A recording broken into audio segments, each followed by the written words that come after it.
अगर मैं कहूँ कि कंक्रीट, दौड़ते ट्रैक्टरों और मतलब गगनचुंबी इमारतों से भरे हुए हरियाणा में एक ऐसी जगह है जहां हर साल कड़ाके की सर्दियों में साइबेरिया से कुछ खास मेहमान छुट्टियां मनाने आते हैं, तो क्या यकीन करना आसान होगा? शायद एकदम से तो नहीं। मतलब बाहर से देखने पर तो ये राज्य पूरी तरह से इंडस्ट्रियलाइजेशन का एक बड़ा केंद्र ही लगता है। बिल्कुल। लेकिन इसी शोर शराबे के बीच कुछ ऐसे छिपे हुए हरे भरे द्वीप हैं जहां समय जैसे ठहर सा जाता है। तो हमारी इस गहन चर्चा में आपका स्वागत है। हाँ, और आज हम हरियाणा के उसी छिपे हुए खजाने यानी यहाँ के राष्ट्रीय उद्यानों और वन्यजीव अभयारण्यों की गहराइयों में उतरने वाले हैं। सही कहा। और जो लोग एचएसएससी, सीईटी, पुलिस, ग्राम सचिव या पटवारी जैसी प्रतियोगी परीक्षाओं की तैयारी कर रहे हैं, उनके लिए तो आज की ये चर्चा मतलब एक खजाने जैसी है। आते आइए हैं। इसे विस्तार से समझते हैं। एक बहुत ही स्पष्ट ढांचा बनाते हैं। इसे हम 2-8-2 का फॉर्मूला कहेंगे। अच्छा, 2-8-2, ये काफी दिलचस्प लग रहा है। हाँ, मतलब हरियाणा में कुल 2 राष्ट्रीय उद्यान यानी नेशनल पार्क हैं, 8 वन्यजीव अभयारण्य हैं और 2 संरक्षित वन्यजीव अभयारण्य हैं। बस ये 2-8-2 याद रखना है। ये फॉर्मूला वाकई चीजों को बहुत आसान बना देता है। तो सबसे पहले हम उस 2 से शुरुआत करते हैं, यानी राज्य के सबसे बड़े और महत्वपूर्ण संरक्षित क्षेत्र, हमारे नेशनल पार्क्स। बिल्कुल। इन्हें कानून के तहत सबसे ऊंचे स्तर की सुरक्षा मिलती है। इसमें सबसे पहला नाम आता है सुल्तानपुर नेशनल पार्क का। ये गुरुग्राम में फरूखनगर रोड पर स्थित है। और इसका सफर ना काफी दिलचस्प रहा है। मतलब 1971 में इसे एक पक्षी विहार या इको पार्क बनाया गया था। हम्म फिर 1972 का अधिनियम आया, है ना? हाँ बिल्कुल, उसी वाइल्ड लाइफ एक्ट के तहत अपग्रेड होते हुए 5 जुलाई 1991 को इसे आधिकारिक तौर पर नेशनल पार्क का दर्जा मिल गया। अच्छा। और इसका अभी का जो क्षेत्रफल है वो 1.43 वर्ग किलोमीटर है, मतलब 1.43 स्क्वायर किलोमीटर्स। सही कहा, पर इसकी पहचान सिर्फ इस छोटे से एरिया से नहीं होती। इसे नेशनल पार्क बनाने का श्रेय पीटर जैक्सन को जाता है। अरे हाँ, और नेशनल पार्क बनने से पहले इसे सलीम अली पक्षी अभयारण्य भी कहा जाता था। बिल्कुल, और इसका कारण बहुत शानदार है। अक्टूबर का महीना आते ही यहाँ साइबेरियन सारस पहुंचने लगते हैं। साइबेरियन क्रेन्स, ये वही मेहमान है ना जिनका मैंने शुरू में जिक्र किया था? हाँ बिल्कुल वही। ये पक्षी नवंबर दिसंबर में वापस साइबेरिया और लद्दाख लौट जाते हैं। मतलब इसे ऐसे समझ सकते हैं कि जैसे कड़ाके की ठंड से बचने के लिए कोई टूरिस्ट सर्दियों की छुट्टियां बिताने किसी शानदार इंटरनेशनल रिजॉर्ट में आता है। एकदम सही उदाहरण दिया आपने। ये पक्षी साइबेरिया की जमा देने वाली ठंड से बचने के लिए हजारों किलोमीटर उड़कर इस सुल्तानपुर के रिजॉर्ट में आते हैं। क्या बात है। अब इस पक्षी रिजॉर्ट से निकलकर हम दूसरे नेशनल पार्क की तरफ चलते हैं, कलेसर नेशनल पार्क। हाँ, जो यमुनानगर जिले में है और ये पूरे 53.45 वर्ग किलोमीटर में फैला है। इसका मतलब ये हरियाणा का सबसे बड़ा नेशनल पार्क हुआ, है ना? बिल्कुल, और इसे 1996 के अधिनियम के तहत 8 दिसंबर 2003 को नेशनल पार्क का दर्जा मिला था। अच्छा। और कलेसर का भूगोल भी काफी अनोखा है। मतलब इसकी सीमाएं हिमाचल प्रदेश, उत्तराखंड और उत्तर प्रदेश से लगती हैं। हाँ, ये 3 राज्यों की सीमाओं का एक जंक्शन है और सबसे खास बात, यमुना नदी यहीं से हरियाणा में प्रवेश करती है। मैंने सुना है इसके नाम के पीछे भी एक कहानी है। बिल्कुल है। इस जंगल के अंदर एक प्राचीन शिव मंदिर है। उसी मंदिर में विराजमान महादेव शिव के नाम पर इसका नाम कलेसर पड़ा है। अरे वाह। और इसके बिल्कुल पास भनसनतोड़ में एक हाथी पुनर्वास संस्थान भी है, मतलब एलिफेंट्री हार्ट सेंटर।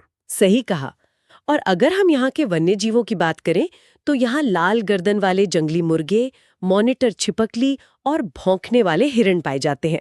भौंकने वाले हिरण मतलब बाकिंग डियर। हाँ बिल्कुल। और एग्जाम की तैयारी करने वालों के लिए यहाँ एक जरूरी नोट है, ये जो लाल गर्दन वाले जंगली मुर्गे हैं ना, ये सिर्फ कलेसर में नहीं बल्कि पंचकुला में भी पाए जाते हैं। ये बहुत अच्छा पॉइंट याद दिलाया आपने।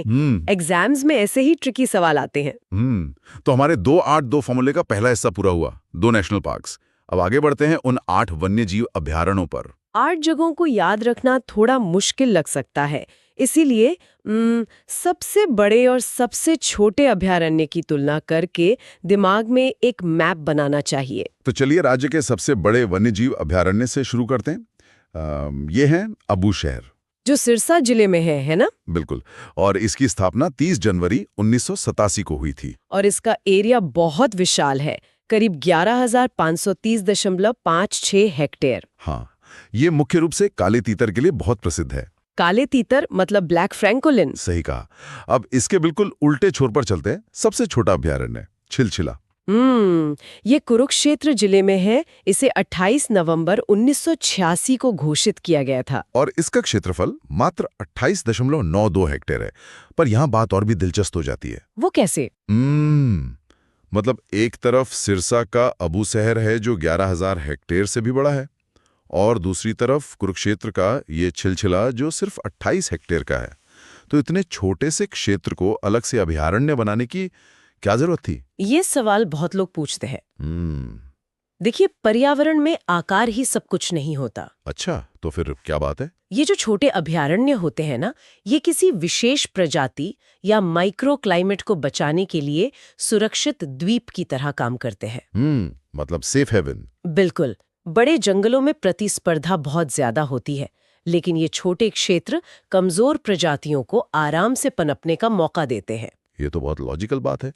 तो सबसे बड़ा सिरसा में और सबसे छोटा कुरुक्षेत्र में। अब बाकी बचे 6 अभयारण्यों को हम उनके जिलों के हिसाब से व्यवस्थित करते हैं। हाँ, ये तरीका बिखरी हुई अलमारी को व्यवस्थित करने जैसा है। एग्जाम के टाइम पे जानकारी तुरंत याद आ जाएगी। सही कहा। तो झज्जर जिले से शुरू करते हैं। यहाँ 2 अभयारण्य हैं, खपरवास और भिंडावास। खप्परवास 30 जनवरी 1987 को स्थापित हुआ और ये 82.70 हेक्टेयर में फैला है। और दूसरा है भिंडावास। इसकी स्थापना 7 मई 1986 को हुई थी। और इसका एरिया करीब 411 हेक्टेयर है। भिंडावास की सबसे खास बात पता है क्या है? क्या? यहाँ से साइबी नदी गुजरती है और पानी होने की वजह से 3 जून 2009 को इसे पक्षी अभयारण्य घोषित किया गया था। अरे वाह, मतलब पानी और पक्षियों का सीधा कनेक्शन। अब झज्जर से निकलकर सीधे पंचकुला चलते हैं। वहां भी 2 अभयारण्य हैं। हाँ, खोली रेतान और बीर शिकरगढ़। तो खोली रेतान 2004 की अधिसूचना के तहत 2007 में घोषित हुआ और ये 2226 हेक्टेयर में फैला है। और बीर शिकरगढ़ 29 मई 1987 को बना। इसका एरिया है 767.30 हेक्टेयर। हाँ, और ये जानकारी हरियाणा फॉरेस्ट डिपार्टमेंट की साइट पर बिल्कुल स्पष्ट दी गई है। तो अब हमारे पास सिर्फ 2 और बचे हैं, यमुनानगर और रेवाड़ी में। तो यमुनानगर में है कलेसर वन्यजीव अभयारण्य। एक सेकंड, यहाँ कंफ्यूज नहीं होना है। हमने पहले कलेसर नेशनल पार्क की बात की थी, ये कलेसर वन्यजीव अभयारण्य है। बिल्कुल सही याद दिलाया। इसकी स्थापना 13 जनवरी 2000 में हुई थी, 1992 और 96 की अधिसूचना के तहत। और इसका एरिया 5435 हेक्टेयर है। यहाँ की सबसे खास बात है कि यहाँ चीड़ और साल के वृक्ष पाए जाते हैं। हाँ, और 8वां अभयारण्य है रेवाड़ी जिले का नाहर, जिसे नाहड़ भी कहते हैं। ये 1987 में बना था और 211.35 हेक्टेयर में फैला है। बिल्कुल। और यहाँ एक विशेष नोट भी जोड़ना जरूरी है, एक असोला भट्टी वन्यजीव अभयारण्य भी है।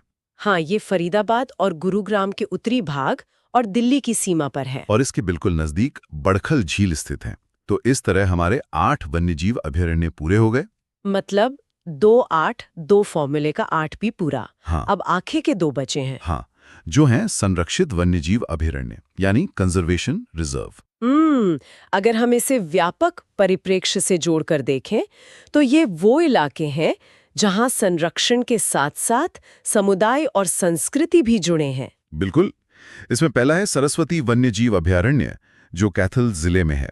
इसे 2007 में संरक्षित किया गया था, 1988 के अधिनियम के तहत। और इसका एरिया है 4452.85 हेक्टेयर। सबसे दिलचस्प बात यह है कि इसे सांसर वन भी कहा जाता है।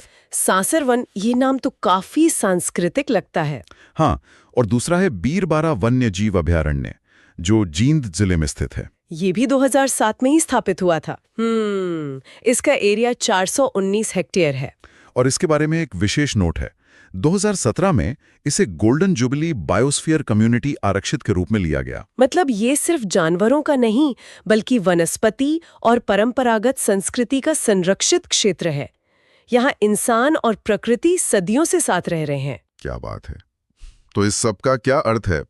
हमारा 2-8-2 का मॉडल पूरा हो गया, 2 नेशनल पार्क, 8 वन्यजीव अभयारण्य और 2 संरक्षित अभयारण्य। और ये सिर्फ परीक्षा में पूछे जाने वाले आंकड़े नहीं हैं। ये हरियाणा की समृद्ध भौगोलिक और प्राकृतिक विरासत के जीवंत सबूत हैं। बिल्कुल सही कहा आपने। और इस चर्चा को खत्म करने से पहले एक बहुत ही गहरे सवाल पर सोचते हैं। वो क्या?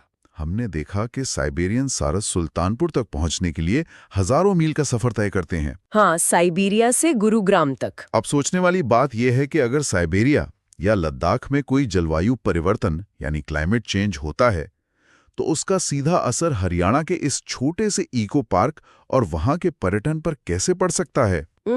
ये तो बहुत बड़ा सवाल है। ये साबित करता है कि स्थानीय प्रकृति भी वैश्विक स्तर पर कितनी गहराई से जुड़ी हुई है। बिल्कुल। दुनिया के एक कोने में होने वाला बदलाव हमारे यहाँ के जंगलों और पक्षियों को सीधे प्रभावित कर सकता है। तो अगली बार जब आप इन फैक्ट्स को पढ़ें तो इस ग्लोबल कनेक्शन को जरूर याद रखें। आज की इस गहन चर्चा में बस इतना ही।